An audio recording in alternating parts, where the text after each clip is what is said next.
ಹತ್ತನೇ ಅಂತಾರಾಷ್ಟ್ರೀಯ ಯೋಗಾಚರಣೆ ಕಣಿವೆ ರಾಜ್ಯ ಶ್ರೀನಗರದಲ್ಲಿ ಪ್ರಧಾನಿ ಯೋಗ ಮಾಡ್ತಾ ಇದ್ದಾರೆ. ದಾಲ್ ಸರೋವರದ ತಟದಲ್ಲಿ. ದಾಲ್ ಸರೋವರ ಅಂತಂದರೆ ನಿಮಗೆ ತುಂಬ ಚೆನ್ನಾಗಿ ಗೊತ್ತಿರುತ್ತೆ. 3 Idiots ಪಿಕ್ಚರ್ ನೋಡಿದವರು ಆ ಲಾಸ್ಟ್ ಸೀನ್ ಇದೆಯಲ್ಲ, ಆ ಲಾಸ್ಟ್ ಸೀನ್ ಅದು ಈಗಲೂ ಕೂಡ ಅಲ್ಲಿ ಹೋದ್ರೆ ಆ ಸ್ಕೂಟ್ರಲ್ಲಿ ಅಲ್ಲೇ ಇಟ್ಟಿದ್ದಾರೆ. ದಾಲ್ ಸರೋವರ ಅದಕ್ಕಿಂತ ಮೊದಲು ಫೇಮಸ್ಸು. ಒಮ್ಮೊಮ್ಮೆ ಕೆಲವು ಸಿನಿಮಾಗಳು ಏನು ಮಾಡುತ್ತೆ ಅಂದರೆ ನಮಗೆ ತುಂಬ ಹತ್ತಿರ ಮಾಡಿಬಿಡುತ್ತೆ ಸಿನಿಮಾಗಳನ್ನು. ಈಗ ನಮ್ಮೂರ ಮಂದಾರ ಹೂವು ಸಿನಿಮಾ ನೋಡಿದ ನಂತರ ಯಾಣ ಅನ್ನೋದು ಎಲ್ಲಿದೆ ಅಂತ ಅಂದರೆ ಗೊತ್ತಿತ್ತು, ಯಾಣ ಅಂತ ಇದೆ ಉತ್ತರ ಕನ್ನಡದಲ್ಲಿದೆ ಅಂತ. ಆ ಯಾಣವನ್ನು ಅತ್ಯಂತ ಅದ್ಭುತವಾಗಿ ತೋರಿಸಿದ್ದು ನಮ್ಮೂರ ಮಂದಾರ ಹೂವೆ ಸುನಿಲ್ ಕುಮಾರ್ ದೇಸಾಯಿ. ಸೊ ಆ ಕಾರಣಕ್ಕಾಗಿ ನಾನು ಹೇಳಿದೆ. ಹಾಗೆಯೇ ಶೋಲೆ ಪಿಕ್ಚರ್ನಲ್ಲಿ ನಿಮಗೆ ಶ್ರೀರಾಮ್ ಬೆಟ್ಟ, ರಾಮನಗರದ ಬೆಟ್ಟ ಯಾವ ಸಿನಿಮಾದಲ್ಲೂ ಕೂಡ ತೋರಿಸಲಿಲ್ಲ, ಹಾಗೆ ನಾನು ಹೇಳಿದ್ದು. ಸೊ ಹೌದು, ದಾಲ್ ಸರೋವರ ಕಣಿವೆ ರಾಜ್ಯ ಶ್ರೀನಗರದಲ್ಲಿ ಪ್ರಧಾನಿ ಯೋಗ. ಆಮೇಲೆ ಶ್ರೀನಗರಕ್ಕೆ ಒಂದು ಸಂದೇಶವನ್ನು ಕೂಡ ಕೊಡಬೇಕಾಗಿತ್ತು. ಯಾಕೆಂದರೆ ಹಲವಾರು ವರ್ಷಗಳ ಕಾಲ 370ಯ ಪ್ರಾಬ್ಲಮಿಂದಾಗಿ ಅಲ್ಲಿ ನಿರಂತರವಾಗಿ ಭಯೋತ್ಪಾದನೆ ಚಟುವಟಿಕೆಗಳು ನಿಂತೋಗಿತ್ತು.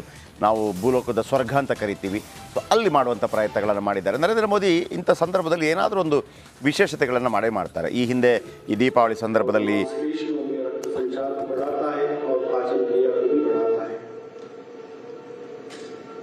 अगला आसन यही से हम अर्ध मुस्कुरासन का अभ्यास करेंगे. वज्रासन के साथ बने रहिए. ಈ 7,000 ಮಂದಿ ಭಾಗಿಯಾಗ್ತಾರೆ. ಆಮೇಲೆ ದೇಶ ವಿದೇಶಗಳಲ್ಲಿ ನಡೆಯುವಂಥ ಯೋಗ ದೃಶ್ಯಾವಳಿಗಳನ್ನು ನಾನು ನಿಮಗೆ ತೋರಿಸ್ತೀನಿ ಖಂಡಿತವಾಗಿ. ಆಮೇಲೆ ನಮಗೆ ಕರ್ನಾಟಕದಲ್ಲಿ ರಾಯಭಾರಿ ಆಗಿರೋದೇ ಡಾಕ್ಟರ್ ರಾಜ್ಕುಮಾರ್.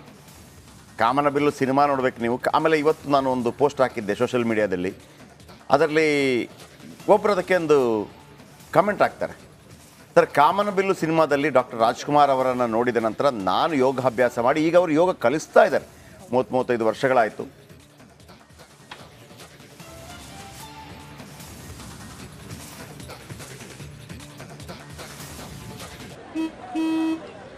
ನಡಿ ಈಗ ಶುರು ಮಾಡೋಣ. ಕೇಸರಿಯಿಂದ ಮನೋಲ್ಲಾಸ ಮನಸ್ಸು ಮತ್ತೇರಿ ಕುಣಿದಾಡಿದೆ ನೋಡು, ಮನಸ್ಸು ಮತ್ತೇರಿ ಕುಣಿದಾಡಿದೆ ನೋಡು. ಕ್ಷಣ ಕ್ಷಣವೂ ಆಚರಿಸಿ ಕೇಸರಿ ಹಬ್ಬ. ವಿಮಲ್ ಬಾಯಲ್ಲಿ ಹೇಳಿ ಕೇಸರಿ.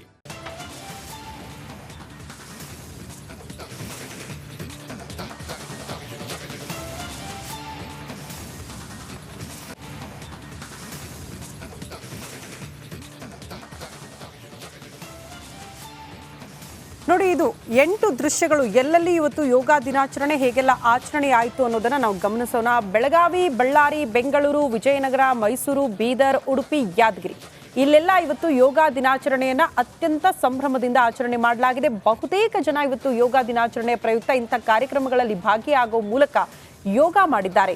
ಅನೇಕ ಆಸನಗಳನ್ನು ಮಾಡಿ ಪ್ರತಿಯೊಬ್ಬರು ಕೂಡ ಮಾತನಾಡ್ತಾ ಇದ್ರು, ಹೌದು ಯೋಗ ಬಹಳ ಮಹತ್ವ ಪಡೆದುಕೊಳ್ಳುತ್ತೆ ನಮ್ಮ ಜೀವನಕ್ಕೆ ಅಂತ. ಒಂದು ದೈಹಿಕವಾಗಿ ಮಾನಸಿಕವಾಗಿ ನಮ್ಮನ್ನ ನಾವು ಹತೋಟಿಯಲ್ಲಿ ಇಡೋದಕ್ಕೆ ಯೋಗ ಬಹಳ ಸಹಕಾರಿಯಾಗುತ್ತೆ ಅಂತ. ಭಾಳ ಫ್ಲೆಕ್ಸಿಬಲ್ ಆಗುತ್ತೆ. ನಿಮಗೆ ಸೂರ್ಯ ನಮಸ್ಕಾರದಲ್ಲೇ ಮ್ಯಾಕ್ಸಿಮಮ್ ಯೋಗದ ಎಲ್ಲ ಆಸನಗಳು ಸಿಗತ್ತೆ. ಸಾಧಾರಣವಾಗಿ 21 ಮಾಡಬೇಕು ಅಂತ ಹೇಳ್ತಾರೆ. 1-2 ಮಾಡಲಿಕ್ಕೆ ಶುರು ಮಾಡಿದ್ರು ಕೂಡ ಒಂದು ಸೂರ್ಯ ನಮಸ್ಕಾರದಲ್ಲೇ ಒಂದು 10ಕ್ಕಿಂತ ಹೆಚ್ಚು ಆಸನಗಳಿದೆ. ಸೂರ್ಯ ನಮಸ್ಕಾರ ಒಂದು ಮಾಡಿದೆ ನೋಡಿ, ಇಲ್ಲಿ ಕುಮಾರಸ್ವಾಮಿ ಅವರ ಯೋಗಾಸನ ಪ್ರತಿಯೊಬ್ಬರು ಮಾಡಬೇಕು, ಆರೋಗ್ಯಕ್ಕೆ ಬಹಳ ಒಳ್ಳೆಯದು ಅನ್ನುವಂಥ ರೀತಿಯಲ್ಲಿ. ಆಮೇಲೆ ಯೋಗ ಅಭ್ಯಾಸ ಮಾಡಿದಾಗ ಅಂದರೆ ಯೋಗಾಭ್ಯಾಸ ಅಂದರೆ ನೀವು ನಿರಂತರವಾಗಿ ಅದರಲ್ಲಿ ನೀವು ಎಕ್ಸ್ಟ್ರೀಮ್ ಸ್ಪೆಷಲಿಸ್ಟ್ ಆಗೋದು ಬೇರೆ. ಈಗ ಡಾಕ್ಟರ್ ರಾಜ್ಕುಮಾರ್ ಅವರು 40ನೇ ವರ್ಷದ ನಂತರ ಯೋಗ ಕಲಿತಿದ್ದು. ಅದಕ್ಕಿಂತ ಆಮೇಲೆ 40ನೇ ವರ್ಷ ತನಕ ನಮಗೆ ಯೋಗದ ಬಗ್ಗೆ ಅಷ್ಟು ಐಡಿಯಾನು ಬರೋದಿಲ್ಲ.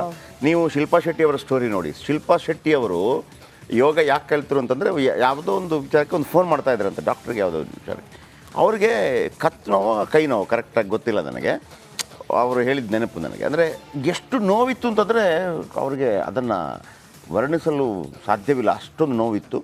ಆಮೇಲೆ ನಾನು ಯೋಗ ಪ್ರಾಕ್ಟೀಸ್ ಮಾಡಿದೆ ಅಂತೇಳಿ ಈಗ ಅವರು ಯೋಗದ ಬ್ರ್ಯಾಂಡ್ ಅಂಬಾಸಿಡರ್. ಹೌದು. ಆಮೇಲೆ ಹೆಣ್ಮಕ್ಳಿಗೆ ವಿಶೇಷವಾಗಿ ಮಲೈಕಾ ಅರೋರಾ ಒಂದು ರೀತಿಯಲ್ಲಿ ರೋಲ್ ಮಾಡೆಲ್ ತುಂಬ ಜನರಿಗೆ. ಯಾಕೆಂದರೆ ಆ ಏಜಲ್ಲೂ ಕೂಡ ಅವರು ಹೇಗೆ ಆ ಪರ್ಸನಾಲಿಟಿ ಮೇಂಟೈನ್ ಮಾಡಿದ್ದಾರೆ ಅಂತೇಳಿ. ಭಾಳ ದೊಡ್ಡ ಮಟ್ಟದಲ್ಲಿ ಫ್ಲೆಕ್ಸಿಬಲ್ ಆಗುತ್ತೆ ಅಂತ. ಇನ್ನು ಕೆಲವರು ವೆಯ್ಟ್ ಕಡಿಮೆ ಆಗುತ್ತೆ, ಹಂಗಿಲ್ಲ ಅಂತ ಫ್ಲೆಕ್ಸಿಬಲ್ ಆಗುತ್ತೆ. ಆಮೇಲೆ ನಿಮಗೆ ರೋಗ ವಾಸಿ ಮಾಡುತ್ತೆ ಅನ್ನೋದಕ್ಕಿಂತ ಹೆಚ್ಚಾಗಿ ರೋಗ ನಿರೋಧಕ ಶಕ್ತಿಯನ್ನು ಜಾಸ್ತಿ ಮಾಡುತ್ತೆ ಅಂತೇಳಿ. ಈ ಯೋಗ. ರೋಗ ನಿರೋಧಕ ಶಕ್ತಿಯನ್ನು ಜಾಸ್ತಿ ಮಾಡುತ್ತೆ. ಇನ್ನು ಕೆಲವರು ಹೇಳ್ತಾರೆ ಶುಗರ್ ಕಂಟ್ರೋಲ್ಗೆ ಬರುತ್ತೆ, ಅಂದರೆ ವಾಸಿ ಅಂತಲ್ಲ, ಕಂಟ್ರೋಲ್ಗೆ ಬರುತ್ತೆ. ಆಮೇಲೆ ಅದರಲ್ಲಿ ವೈಜ್ಞಾನಿಕವಾಗಿ ಕೂಡ ಈ ಶ್ರೀನಿವಾಸ್ ಕಕ್ಕಿಲ್ಲ ಅವರು ಹೇಳ್ತಾ ಇದ್ರು, ನಿಮಗೆ ರೋಗ ವಾಸಿ ಮಾಡುತ್ತೆ ಅಂತಲ್ಲ ಅದು, ಬಟ್ ನಿಮ್ಮನ್ನು ಅದನ್ನು ಫಿಟ್ ಮಾಡಿಡುತ್ತೆ, ಫಿಟ್ ಮಾಡಿಡುತ್ತೆ ಅನ್ನೋಂಥ ರೀತಿಯಲ್ಲಿ. ಆಮೇಲೆ ನೀವು ಯಾವ ರೀತಿ ನೋಡಿ, ಇದು ಈ ಹಿಂದೆ ಮಾಡಿದಂಥ ಯೋಗಾಸನ ಸಂದರ್ಭದಲ್ಲಿ ಇಲ್ಲಿ ಇವರೆಲ್ಲ ಬಂದಿದ್ದರು, ಬಿಪಾಶಾ ಬಸು, ಆಮೇಲೆ ಯೋಗ ಗುರು, ನೋಡಿ ಈ ಹಿಂದಿನ ಕೆಲವು ದೃಶ್ಯಾವಳಿಗಳಿದೆಲ್ಲ ರಾಜ್ಯದ ಎಲ್ಲ ಕಡೆಗಳನ್ನು ಮಾಡ್ತಾ ಇದ್ದಾರೆ. ದೇಶ ವಿದೇಶದ ಎಲ್ಲ ಕಡೆಗಳಿಂದಲೂ ಕೂಡ ನಿಮಗೆ ಮಾಹಿತಿಯನ್ನು ಆಯಾ ಸಂದರ್ಭದಲ್ಲಿ ತಂದು ಕೊಡ್ತೀವಿ. ಆಮೇಲೆ ಈ ಇವರಿದಾರಲ್ಲ ಯಾರು, ಸಿದ್ದರಾಮಯ್ಯನವ್ರಿಗೂ ಕೂಡ ಒಂದು ರೀತಿಯಲ್ಲಿ ಈ ಅಲ್ಲಲ್ಲಿ ನಿದ್ದೆ ಮಾಡ್ತಾಯಿದ್ರು ಅವರು. ಹೌದು. ಓಕೆ. ಆಮೇಲೆ ಸ್ವಲ್ಪ ಯೋಗ ಮಾಡೋದಕ್ಕೆ ಶುರು ಮಾಡಿದರು, ಆ ಕಪಾಲಭಾತಿ ಎಲ್ಲ ಮಾಡೋಕ್ಕೆ ಶುರು ಮಾಡಿದರು. ಒಂದು ವಿಜುವಲ್ ಬಂದು, ಕಪಾಲಭಾತಿ ಅಂದರೆ ಈ ಥರ, ಅಂದರೆ ಅದನ್ನು ಬಾಬಾ ರಾಮದೇವ್ ಭಾಳ ಅದ್ಭುತವಾಗಿ ಕಲಿಸ್ಕೊಡ್ತಾ ಇದ್ರು. ಅದಾದ ನಂತರ ಸ್ವಲ್ಪ ಆ ಪ್ರಾಬ್ಲಮ್ ಸಾಲ್ವ್ ಆಯಿತು ಅಂತ ಸಿದ್ದರಾಮಯ್ಯನವರು ಹೇಳಿದ ನೆನಪು. ಇವತ್ತು ನಾನು ನೋಡ್ತಾ ಇದ್ದೆ, ಬಾಬಾ ಸಾಹೇಬ್ ಅಂಬೇಡ್ಕರ್ ಅವರು ಯೋಗ ಮಾಡ್ತಾಯಿದ್ರು, ಆಮೇಲೆ ಜವಾಹರ್ಲಾಲ್ ನೆಹರು ಅವರು ಯೋಗ ಮಾಡ್ತಾಯಿದ್ರು, ನರೇಂದ್ರ ಮೋದಿ ಅವರಂತೂ ದೇಶ ವಿದೇಶದಲ್ಲಿ ಅದನ್ನು. ನಾನು ಯಾಕೆ ಇದನ್ನು ಹೇಳ್ತಾ ಇದ್ದೀನಿ ಅಂತಂದರೆ, ಇದನ್ನೆಲ್ಲ ನಾವು ರಾಜಕೀಯ ಮಾಡಬಾರ್ದು. ಇದರಲ್ಲೆಲ್ಲ ಆಯುರ್ವೇದ, ಯೋಗ, ಇದನ್ನು ಯಾರೇ ನಾಯಕರಾಗಿರಲಿ ಅದನ್ನು ಅಂತಾರಾಷ್ಟ್ರೀಯ ಮಟ್ಟದಲ್ಲಿ ನಮ್ಮ ಭಾರತದ ಹಿರಿಮೆಯನ್ನು ಹೆಚ್ಚಿಸ್ತಾರೆ ಅಂತಂದರೆ ನಾವು ಅದಕ್ಕೆ ಸಂಭ್ರಮ ಪಡಬೇಕು. ಓಕೆ. ಸೊ ಇನ್ನು ಮುಂದಿನ